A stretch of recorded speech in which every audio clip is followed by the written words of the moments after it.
Hey everyone, Shaedow here, and welcome to another Marvel Contest of Champions video. So it's Season 7, and this is War number 7. We have 5 wars left in the season. We are currently going up against game winners, and I'm hoping that they do not win this particular war. But things look good. Now, I've already scouted out my path. I don't include that in the video anymore. It's just wasted time.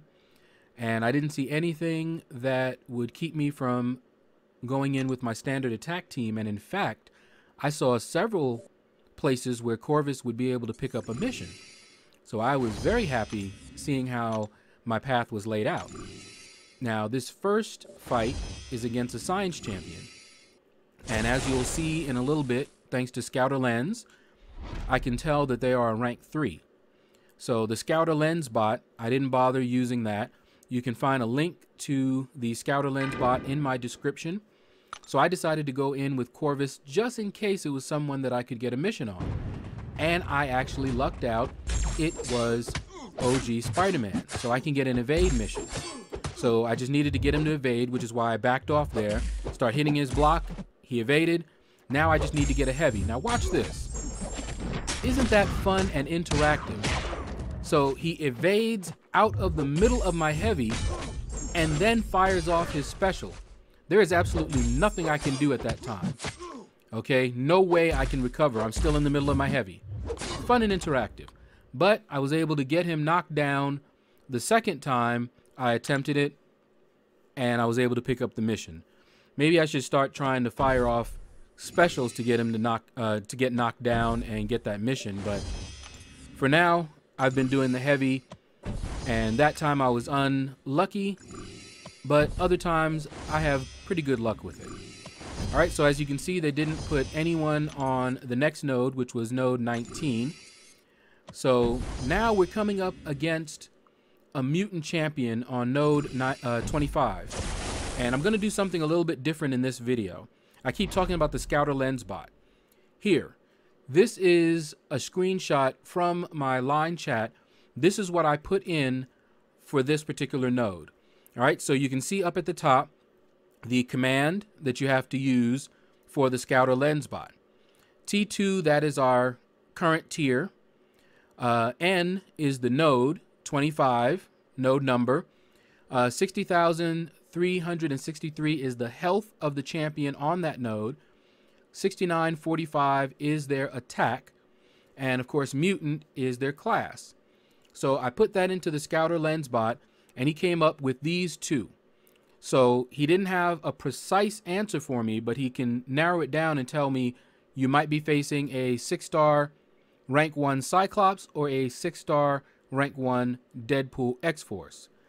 But that is a huge advantage because now I know that I don't need to worry about bringing in anyone else. And so I decided to go ahead and bring in my Iceman, which is who I usually bring in for this node. But since it was a mutant, I was like, well, maybe I can pick up a mission with Corvus. And I could have, but there are other mutants. There's another mutant on my path that I can pick up a mission from. So I went in here with Iceman, and I'm not worried about either one of those, and it turns out to be a Deadpool X-Force. So Iceman is actually a great counter for him because really all he has is that bleed. Even if I were to push him to his special 3, once he does that little damage, which is nothing, that's it, because I'm immune to his bleed. So I'm just basically going in here and chopping him down. Now, you may notice at this point in time, I'm actually not running suicides. I'm not running my double edge, but I did boost up. So you see I'm not taking any recoil damage when I was firing off my specials. But I do change into my suicides later on in the middle of this war, because for the rest of the path, I could see that I'm going to be taking in Corvus. And Corvus loves suicides. And I love suicides because they make my arena grind just so much nicer. All right, so at this point, I'm about to go to bed. You can see my energy. I'm just trying to get to node 46. So you can see I was out of energy, but I had 44 minutes, so I waited. And once I got that extra energy, I went ahead and went in here. And just before going to bed, I just wanted to peek and see. So since there's a rank 4, I went ahead and put in the command. As you can see, I already explained how that command worked. And so I have 3 options here. And I'm like, okay, well, if it's an Emma Frost, Corvus is perfect for it. And if it's a Rogue or a Storm, Corvus is perfect for it. But what this let me know is I want to take in Corvus. Now, I could have used Starkey, but I need to pick up a mutant mission anyway. And so I said, all right, let me go ahead and boost up. As you can see, I'm using up my boost. I don't have a lot of loyalty left. I need to, I made a deal in my alliance, so I'll be getting some loyalty back, but it's a slow process. And I decided to go ahead and boost up. I didn't go with a 20% boost this time because really I didn't see anyone that I thought I would need to boost big for. Even if this next node is Emma Frost, Corvus rips Emma Frost apart, and this Emma would be awakened, which ironically I find easier to fight because I've already practiced and my muscle memory is such that I know to invert my evades with her.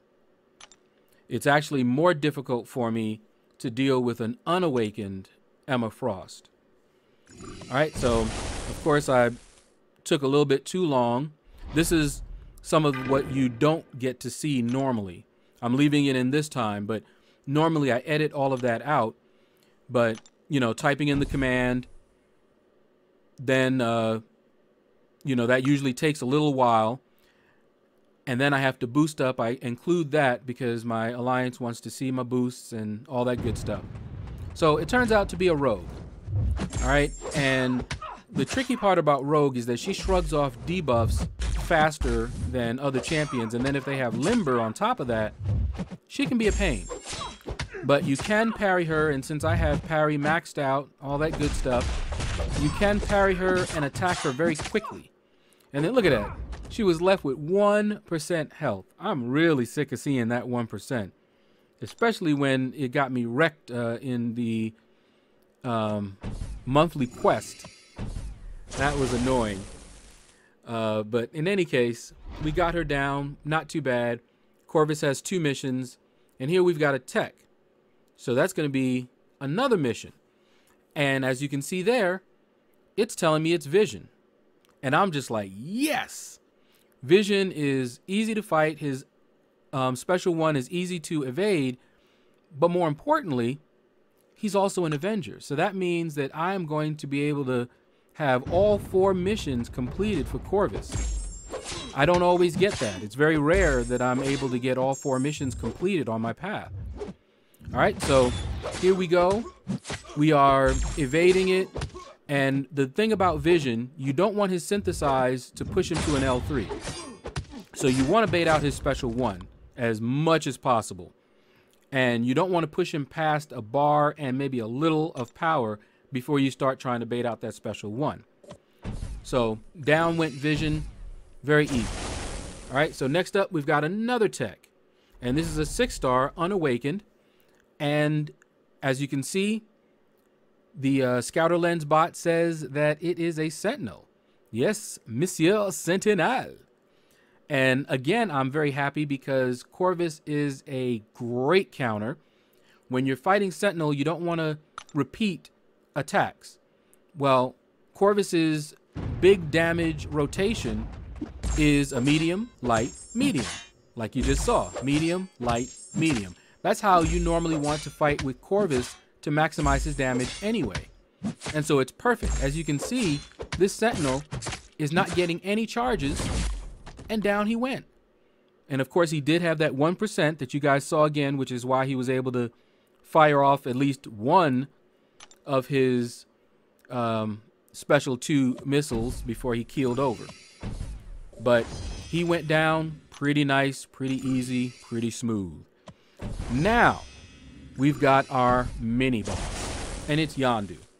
Now, there are people that still have problems fighting Yondu. I made a video on my channel on how to fight Yondu. Basically, you want to bait out his special 1. That's what you want to do. And on this node, you do not want to mess around with his special 2, which is unblockable. But you can evade that first part of his special 2 and block the rest of it. The reason that you don't want to do that is because his special 2 does so much damage, even through your block. So I usually do not want to mess around with it. So as you can see here, I'm just baiting out his special 1. That one right there is a heavy. Sometimes it looks like a special 1. You just have to be aware. And down he went.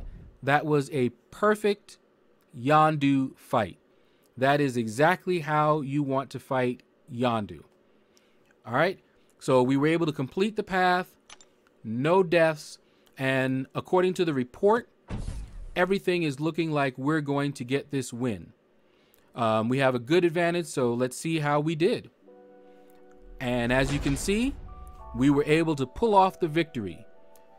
Kudos to game winners. You guys did fight well, but we fought extremely well. Better than we have been in the past. That's why I wanted to mention that. So good game, game winners. But I am proud of my alliance. We actually kept our deaths down and played as well as we should be able to play. A lot of times we wait too late and we scramble and mistakes are made and that sort of thing. But anyway, that's going to do it, guys. Click like, subscribe, leave a comment. Let me know what you thought about this video. And you guys have a blessed day.